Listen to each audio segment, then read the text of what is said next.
Dream Team. It's your boy D Neal back with another reaction video, guys. Here we are with Top 10 Reasons Australia Sucks by our guy Friendly Jordies. Before we dive into these reasons, dive into that subscribe button, ring the notification bell, get a video a thumbs up so it gets suggested.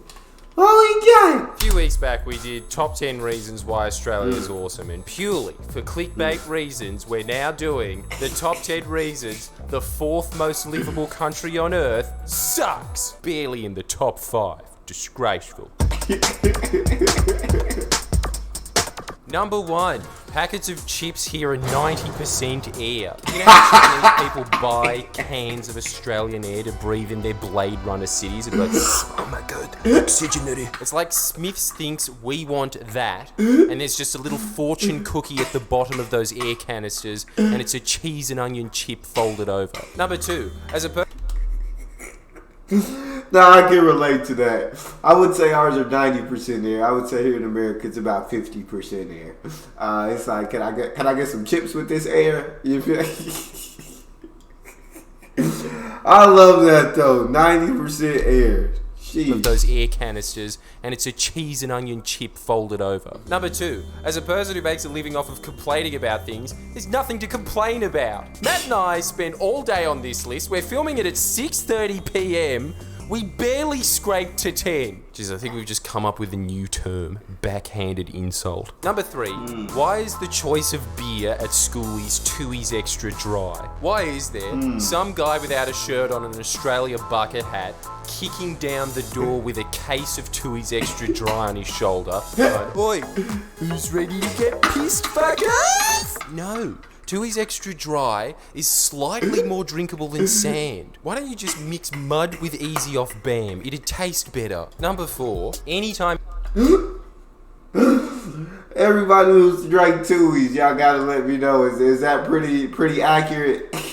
It's barely more drinkable than sand. And then someone always walking in with the case of it, ready to get pissed. I love Friendly Jordies' channel.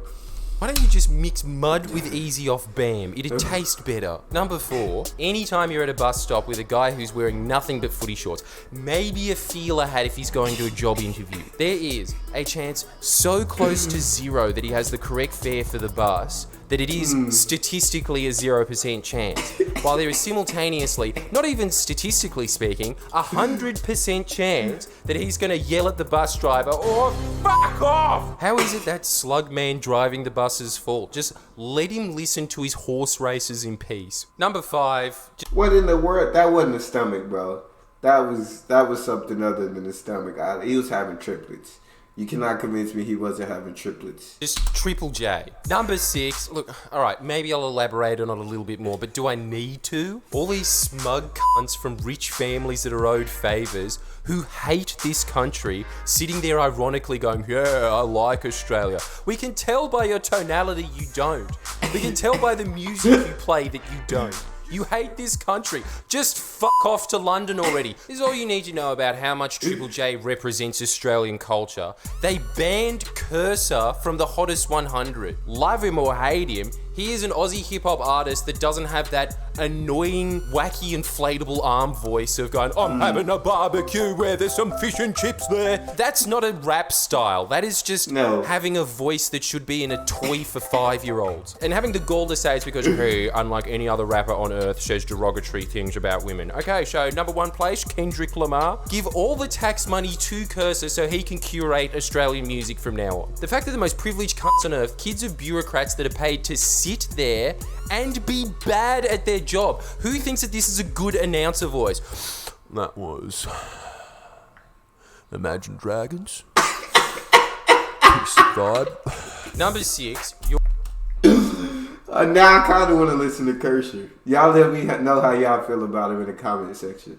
Kind of want to listen to him now. Your smart-ass friend that every time EB Games is having a sale and they just deck the entire store out with signs, them coming over to the sales clerk and going, oi mate, when's your next sale on? You're not the first person to come up with that joke. A 12-year-old came in a minute before you and said that. Number 7, the fact that the 1984 equivalent of committing a thought crime here is when your friend comes in and goes, "Oi, you keen for a swim?" And if you say no, it would take him a beautiful mind level of mathematical equations to figure out that you said anything other than yes. Sorry, this is just a personal event between Torbs from Yilmaz and me. Torbs, I don't like swimming that much. Number 8, when a deputy school principal's going to learn that no matter how many times they get up in assembly, particularly during the hot summer months, and say, "Let me make one thing clear. Uniform is a requirement. If you do not have your uniform on, you have to get a uniform pass." It's not going to sink in. There's always going to be some skinny little dipshit kid who at recess doesn't wear a hat and thinks he's like James Dean in Rebel Without a Cause for doing so. But it's like, dude, we get it. Your parents got a divorce. So did half the other kids. Just wear the hat. Number 9, why is there this... You gotta wear a hat at recess? You gotta have a hat on? What is the Australian uniform? What is that? Divorce. So did half the other kids. Just wear the hat. Number 9, why is there this deep state government quota to ensure that there's exactly one mosquito buzzing around in everyone's bedroom as soon as they turn off the light? It's like that sound is there to remind you that no, you haven't died and gone to heaven living in Australia because there's this. How can something be that small and louder than a Slayer concert? And number 10, can one ad on rural television, just one, not be a slideshow of sheds? If you're in the market for a shed that can hold up to 3,000 head of emu, then look no further than Shanko's Sheddos. We've got big sheds, medium sheds, small sheds, none of those. So I suppose by default medium is our small, but it seems a bit dishonest to say something that can hold up to 60,000 chunks is small. And because this is a regional ad, never going to give any specific directions to where we are. It's just near the big boulder, just outside of town. Shanko's Sheddos. You know where it is. But seriously, if you're grateful that you live in such a... Y'all gotta let me know how accurate all the things on this list are, bro. That shed's what he just finished with is absolutely hilarious. Fair dinkum country. Give this a like and come see my show Why John Howard Really Sucked. That is number 11. John Howard really sucked. Find out why by paying money. Please share and comment below. Comment. That's all we got for this. If you guys have a favorite video suggestion, you can subscribe to Patreon or drop it in the comment section. It's your boy D Neal. Out.